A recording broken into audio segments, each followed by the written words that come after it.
Hostina.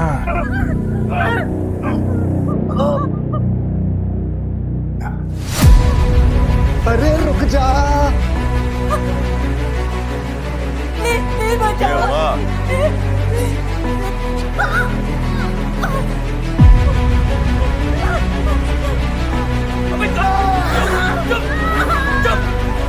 Let's see, डोली उठ रही थी तेरी।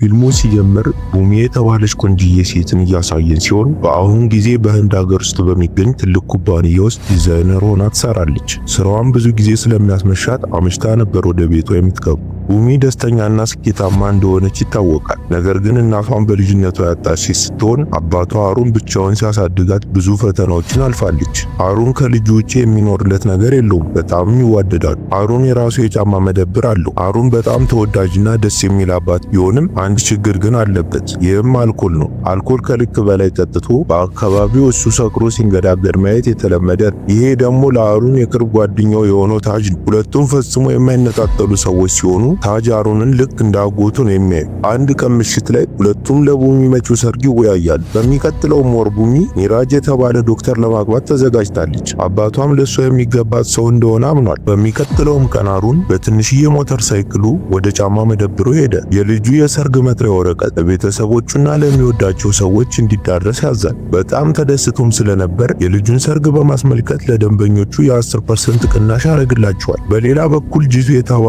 መልከ መልካም ልጅ እንመለከታለን። ጂቱ የ17 ዓመት ወጣት ሲሆን በቅርቡ 18ኛ ዓመቱን ለማክበር ዝግጅት ላይ ነው። ጂቱ ሁልጊዜ ቡሚን በሞተር ከስራ ወደ ቤት ያደርሳታል። እናም አሁን እንደ ታላቅ እህቱ ነው የሚመለከታት። ወደ ጫማ ቤቱም ስንመለስ አሩን የልጁን የሰርግ ጥሪ ወረቀት ለጎረቤቶቹ ማድረስ ጀምሯል። የእናቱ ንብረት የሆነውን የጣፋጭ ሱቅ የሚመራውን ቪሼልንም ያጠቃለለ ነበር። ቪሼል ቡሚን ለዓመታት በድብቅ የሚያፈቅራት ልጅ ሲሆን ቡሚ ግን እንደሚያፈቅራት ስለማታውቅ ከወንድምነት በዘለለ ለሌላ ነገር አስቧል አታውቅም። እናም ቪሼል ዛሬ በሰማው ነገር ልቡ ተሰብሯል። አንድ ቀን ቪሼል ዳውሊን ወደ ተባለ አጎቱ ሄደ። ዳውሊን በከተማው በዋንታኪስ የተባለ ትልቅዬ ሲኒማ ቤት ባለቤት ነው። ይሄ ደግሞ ግሌም ይባላል። የታቶ አርቲስት ሲሆን የዳውሊን የቅርብ ጓደኛው ነው። ዳውሊን በጣም አረመኔ ሰው ሲሆን እሱን የተቃረነውን ሰው ሁሉ ያስገድላል። በንግግራቸውም ወቅት ቪሼል ለአጎቱ የሚያፈቅራት ልጅ እንዳለችና አሁን ልታገባ እንደሆነና በጣም ልቡ እንደተሰበረ ነገረው። አጎትየውም ሄዶ ፍቅሩ እንዲገልጽላት ነገረው። ግን የሱን የፍቅር ጥያቄ የማትቀበል ከሆነ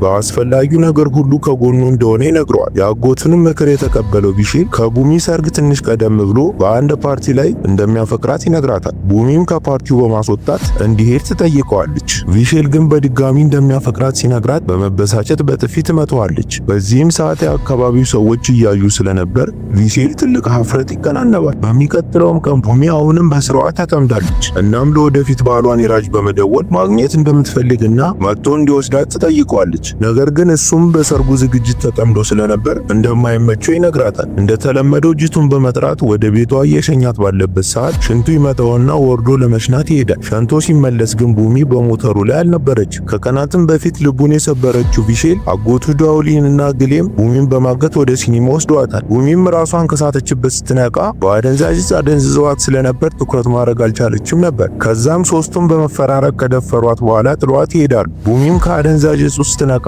ራሷን በሲኒማ ውስጥ ተደፍራ ታገኘዋለች። የአጥቂዎቿንም ማንነት ሳታቅ በሐዘንና በአፍረት ተሞልታ ወደ ቤቷ ተመለሰች። የአባቱ ሚስት ሰምታ ስለነበር ለአባቷ ከነገረችው ልቡ ስለሚሰበር በሚስጥር የታቀደውን ሰርግ እንድታደርግ ታሳምናታለች። በማግስቱም ሚራጅ ሚስቱን ለመውሰድ ወደ ሴት ቤት መጣ። ሁሉም ሰው በደስታ እየዘለለ ነበር። ነገር ግን ቡሚ ክብረ ንጽህናዋን አጣ ስለነበር ለባለቤቷ ሁሉን ነገር ነገረችው። ባለቤቷም ሰርጉን አቋርጦ ይወጣል። ድግሱም ላይ የነበሩ ሰዎች ይሄዳሉ። አሩን ምን ተፈጥሮ ነው በማለት ሲጠይቅ በሰማው ነገር በጣም ይበሳጭና የቅርብ ጓደኛውን ታጅን በመያዝ አቅራቢያቸው ወዳለው ፖሊስ ጣቢያ ለማመልከት ይሄዳል። ነገር ግን ፖሊሶች ኳስ በማየት ተጠምደው ስለነበር እነሱን ሊያዳምጧቸው ፈቃደኛ አልነበሩ። በዚህም የተበሳጨው አሩን የሚያዩበትን ቲቪ ከሰክሷል። ፖሊሶቹም በመደንገጥ በትክክል ካስተናገዷቸው በኋላ መረጃ ለመሰብሰብ ቡሚን ለማግኘት ወደ ቤት መጡ። ማንንም የማይፈሩት ቪሼልና ግብረ አበሮቹ ግን በድጋሚ ወደ ቤት በመግባት ያግቷታል። ከሰፈሩም ወጣ ብሎ ወደሚገኝ ጫካ ይዘዋት ይሄዳሉ። የአካባቢውም ሰው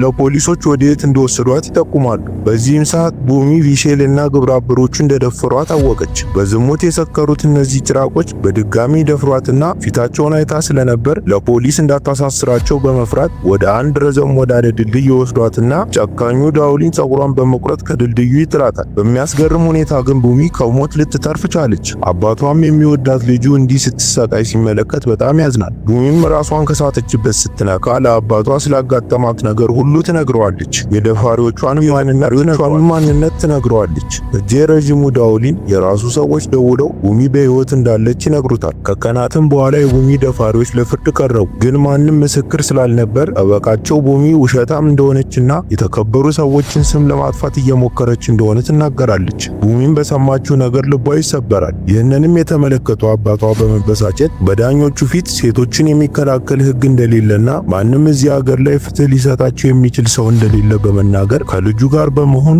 ወንጀለኞችን እጁን አጣምሮ ይቅርታ ከጠየቁም በኋላ ክሳቸውን አንስተው ወደ ቤታቸው ይመለሳሉ። ከዚህም ቀን ጀምሮ ወደ ኖርማል ህይወታቸው ቢመለሱም ግን በአሩንና በቡሚ ፊት ላይ የድሮ ደስታና ሳቅ አልነበር።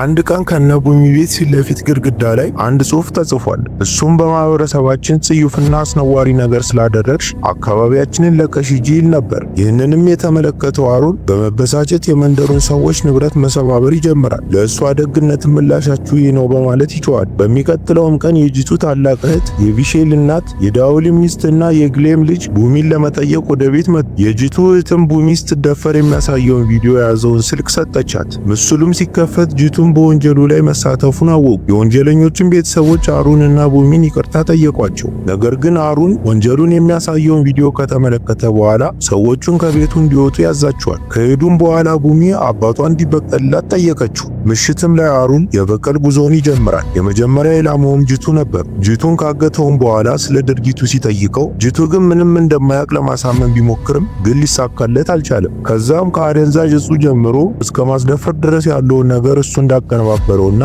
በሆስፒታል ውስጥም መረጃውን እንዳጠፋ መናዘዝ ይጀምራል። ጂቱ በቅርቡ 18 ዓመት ይሞላዋል። እናም አሩን ጂቱን 18 ዓመት ሲሞላው እንደሚገለው ይነግረዋል። 18 ዓመቱንም በሚያከብሩበት ቀን ጂቱን ሜካፕ በመቀባት ልጁን ወደ ደፈሩበት ሲኒማ በመውሰድ ይገለዋል። በማግስቱም ጠዋት የጂቱ ሬሳ በሲኒማ ውስጥ ይገኛል። አባቱም የሚወደውን ልጁን ስላጣ በጣም ያለቅሳል። እህቱ ግን የሆነውን ነገር ሁሉ ስለማጣት ምንም አይነት ሐዘን ከፊቷ አይነበብም። ከሰዓታትም በኋላ ቀደም ብሎ የቡሚን ምርመራ ይዞት የነበረው መርማሪ ከጂቱ ሬሳ ጋር የተገኘውን ደብዳቤ እንድታነበው ያዛታል። ደብዳቤውም ጂቱ የማይቻለውን ነገር አደረገ ይል ነበር። ይህንንም የሰማው መርማሪ ይህ ግድያ ከቡሚ ጋር የተያያዘ እንደሆነ አሰበ። ቀናትም አለፉ። ቀጣይ ኢላማው ቪሼል አሩን እየተከታተለ ያየውና በጣም በመፍራት ከአካባቢው በመሮጥ ያመልጣል። ይህ በእንዲህ እንዳለ አሩን ግሌም ንቅሳት ወደሚነቅስበት በመሄድ ከተደባደቡም በኋላ አሩን ከግሌም ግንባር ላይ በመንቀሻ ማሽኑ ደፋሪ ነኝ ብሎ ይጽፍበታል። ከዛም ግሌም ወደ ዳውሊን በመሄድ የደረሰበትን ነገር ይነግረዋል። ሁሉም እየሆነ ባለው ነገር ይደናገጣሉ።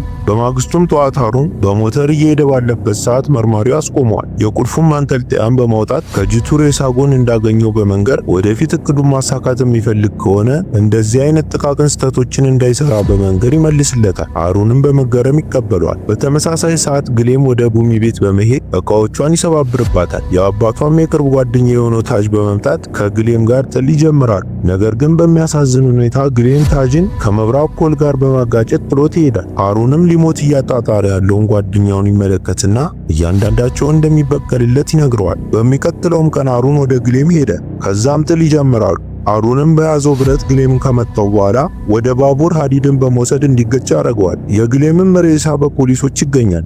ይህንንም የተመለከተው ቪሼል በመፍራት ልብሶቹን ሰብስቦ በህዝብ ባስ አካባቢውን ለቆ ለመሄድ ይወስናል። እየሄደ ባለበት ሰዓትም አሩን በመምጣት ባሱን ያስቆመውና ሁሉንም ተሳፋሪዎች እንዲወርዱ ያደርጋቸዋል። ቪሼልም እያለቀሰ እንዳይገለው ይማጸነዋል። አሩን ግን ብስጭት ውስጥ ስለነበር በብረት ግንባሩን ይመታውና ቢላዋ በመስጠት በራሱ እጅ የራሱን የመራቢያ ክፍል እንዲቆርጥ ያደርገውና ይገለዋል። ከዛም አሩን ባሱን እየነዳ ዳውሊን ወደሚገኝበት ቦታ ይሄዳል። እሱም ቀደም ብሎ አውቆ ስለነበር ቡድኑን ሰብስቦ ይጠብቀዋል። አሩንም ከመኪናው ሲወርድ እንደ ስጦታ የቪሼልን ሬሳ ይጥልላቸዋል። ከዛም በአሩንና በዳውሊን ሰዎች መካከል ጥል ይጀመራል። አንድ ለአንድ መቋቋም ስላልቻሉ በጋራ በመሆን ይደበድቡታል። አባቷ ሲመታ የተመለከተችውን ቡሚ ለአባቷ ለመከላከል ቢላዋ በማንሳት መታገል ጀመረች። ከዛም አሩንም በፌሮ ሆዱ ጋር በመውጋት ይጥሉታል። አቅም አጥቶ ሊሞት እያጣጣረ ባለበት ሰዓት ልጁን ሲደበድቧት ይመለከትና በድጋሚ ተነስቶ ሆዱ ጋር የተሰካውን ብረት በማውጣት እያንዳንዳቸውን ይመታቸውና